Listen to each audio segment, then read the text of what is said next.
C'est un plaisir de voir comment ces bobines triphasées sont fabriquées dans les usines. Ce que vous voyez ici est un processus d'enroulement entièrement automatique.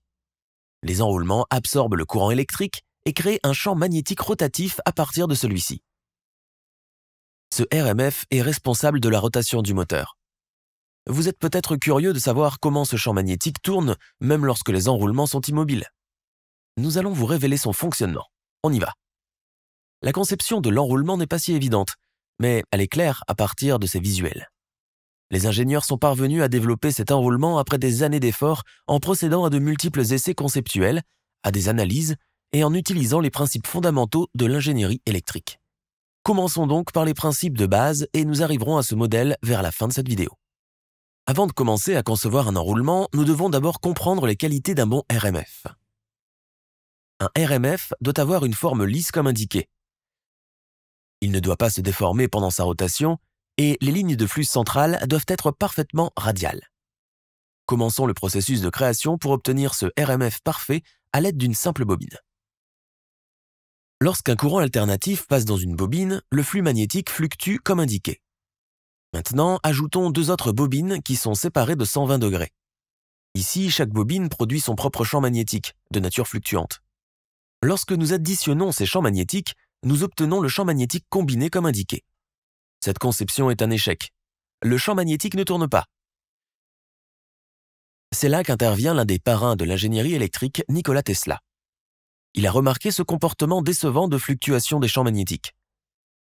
Cette fluctuation du champ se produit parce que le maximum ou le minimum de chacun des trois champs se produit au même moment.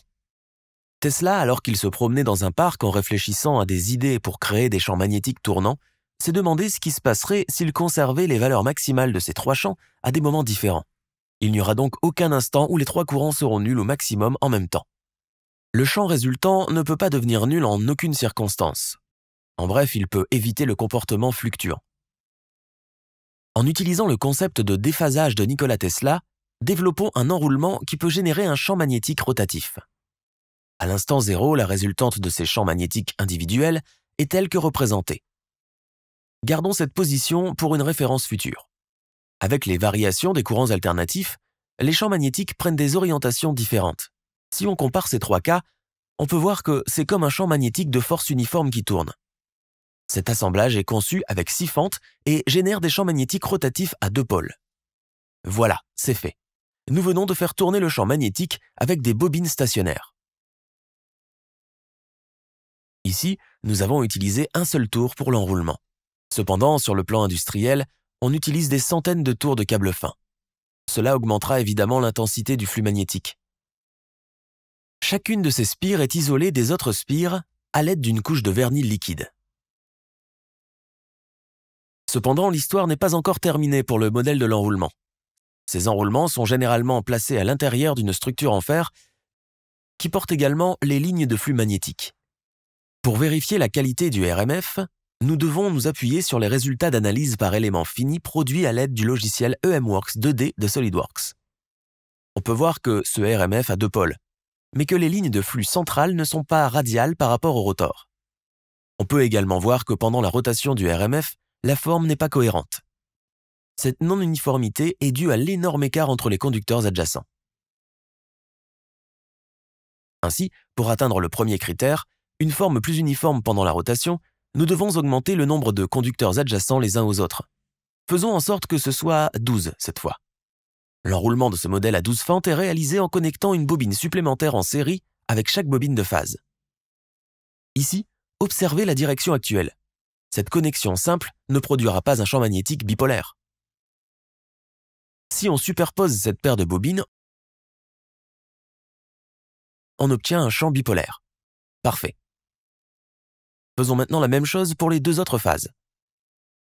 Si vous placez ces 3 bobines en un cercle, les bobines supérieures transportent du courant dans un sens et les bobines inférieures dans un autre. On obtient ainsi le champ magnétique résultant, comme indiqué ici. Ce bel enroulement produit un RMF bipolaire avec une meilleure forme et uniformité.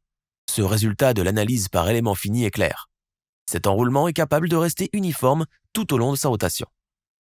Il est intéressant de noter qu'en apportant quelques modifications supplémentaires à cet enroulement, nous pouvons obtenir un RMF à 4 pôles. Si on retire le chevauchement que nous avons fait plus tôt dans les bobines, on peut obtenir un RMF à 4 pôles très facilement. Ici, chaque conducteur de la phase R crée des pôles individuels. Ainsi, les 3 phases combinées créent un champ magnétique rotatif à 4 pôles. Disposons ce modèle également en cercle. En dehors de la différence du nombre de pôles, pouvez-vous prévoir une autre différence dans ces champs magnétiques tournants? La vitesse à laquelle les 2 RMF tournent est différente. Ceci est dû au fait que le pôle N d'un RMF à 2 pôles atteint 180 degrés après un demi-cycle d'onde de courant sinusoïdal. Cependant, dans l'enroulement à 4 pôles, le pôle N atteint seulement 90 degrés. Ainsi, le RMF à 2 pôles a une vitesse double de celle du RMF à 4 pôles. En fin de compte, l'enroulement à 2 pôles donne plus de vitesse mais moins de couple. Et c'est exactement le contraire qui se produit avec l'enroulement de RMF à 4 pôles. Au fur et à mesure que l'on augmente les pôles, la relation entre la vitesse et le couple reste la même. Pour obtenir un résultat à un champ magnétique rotatif encore meilleur et plus doux, il est préférable d'utiliser un enroulement à 24 fentes, ces encoches étant plus proches et placées uniformément sur la périphérie du stator. Vous pouvez donc voir ici le champ magnétique rotatif qui tourne uniformément et dont l'intensité du champ magnétique est constante tout au long de sa rotation. Nous en concluons que plus nous augmentons le nombre de fentes, plus nous obtenons un champ magnétique tournant uniforme et de force constante. C'est la beauté des enroulements. On peut voir ici les enroulements plus complexes enroulés sur le stator. Ces types d'enroulements sont choisis en fonction des applications pour lesquelles on souhaite utiliser le moteur. Dans les usines, ces bobines sont enroulées sur une forme. À la fois, 2 à 3 groupes sont enroulés de chaque côté. Cette forme chargée de groupes de bobines est insérée dans le noyau du stator par pression hydraulique. Vient ensuite l'intervention humaine pour réaliser des connexions précises entre ces bobines. Ensuite, les enroulements sont testés et envoyés aux usines pour faire fonctionner votre moulin, votre machine à laver ou votre compresseur d'air. Nous espérons que vous avez apprécié la vidéo. À très bientôt. Merci.